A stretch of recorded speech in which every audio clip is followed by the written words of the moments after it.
Écoutez Emmanuel Macron qui annonce son arrivée jeudi, ça a été confirmé. Alors, quand il était à Lyon tout à l'heure pour une cérémonie littéraire, il disait dans les prochaines heures, mais donc on le sait par la présidence de la République qu'il se rendra jeudi à Mayotte. Écoutez le président de la République, c'était tout à l'heure à Lyon.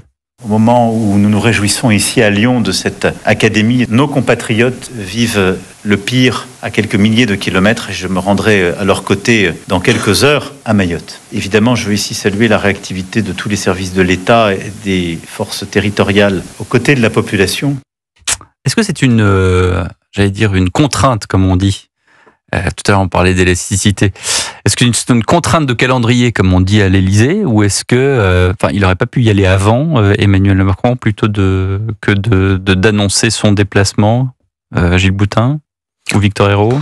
Là, il faudrait être dans le secret. De toute façon, on sait bien qu'il y aille. Dans l'absolu, sa présence est nécessaire et je pense que vu l'ampleur des dégâts, de simple entre guillemets ministres ne suffisent pas et c'est une excellente chose. Cependant, il y a des arbitrages à faire, c'est-à-dire qu'effectivement François Bayrou reste naturellement sur le territoire national. Vous voyez, je fais la même bourde en métropolitain pour former son gouvernement. Mais vous reprenez. J'ai été prévenu sans qu'il le veuille par François Bayrou. Quant à Emmanuel Macron, on pourrait penser il pourrait rester, effectivement, il pourrait rester et attendre 10 jours pour y aller, mais on vit dans une époque... Il a été beaucoup critiqué lorsqu'il n'est pas parti en Nouvelle-Calédonie. Voilà, il a fini par y aller. Il y a de ça. On est dans une époque avec beaucoup d'immédiateté. Et puis, encore une fois, c'est une question de décision. Et puis parfois, on ne sait pas exactement à quoi ça tient. C'est le pouvoir des images. Mais déjà, du temps de la cohabitation entre Lionel Jospin et Jacques Chirac s'était rendu sur les lieux d'une inondation, où je ne sais plus à quel endroit, qui avait frappé beaucoup de monde. Et Lionel Jospin avait tardé, ce qui n'avait pas beaucoup plu. Il avait perdu beaucoup de crédit à cette occasion. Et après, on l'avait vu avec les bottes... Effectivement, voilà, la scène avec on se souvient la scène. Je crois que c'était en Picardie, il me semble.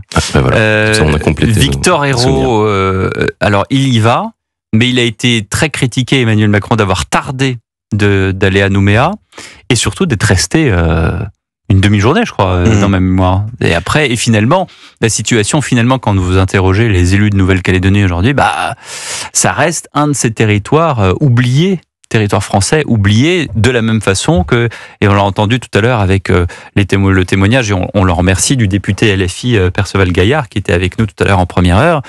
Voilà, il manque de tout, les Mahorais. C'est tout à fait vrai. Maintenant, je crois que la présence ou non du président de la République sur le territoire ne changera pas grand-chose au destin du territoire. Les informations, Emmanuel Macron les a. Ça relève plus de la symbolique. Et s'il y a bien, on parlait tout à l'heure de mépris, notamment du mépris de François Bayrou, s'il y a bien une personnalité politique en France aujourd'hui qui surpasse François Bayrou, dans l'opinion en tout cas, en termes de mépris, c'est peut-être Emmanuel Macron. On a souvent considéré qu'il était le président méprisant, qui ne voyait pas Jupiter du haut de son Olympe, qui ne voyait pas le peuple. Bon, il est évident que maintenant, il doit s'y rendre.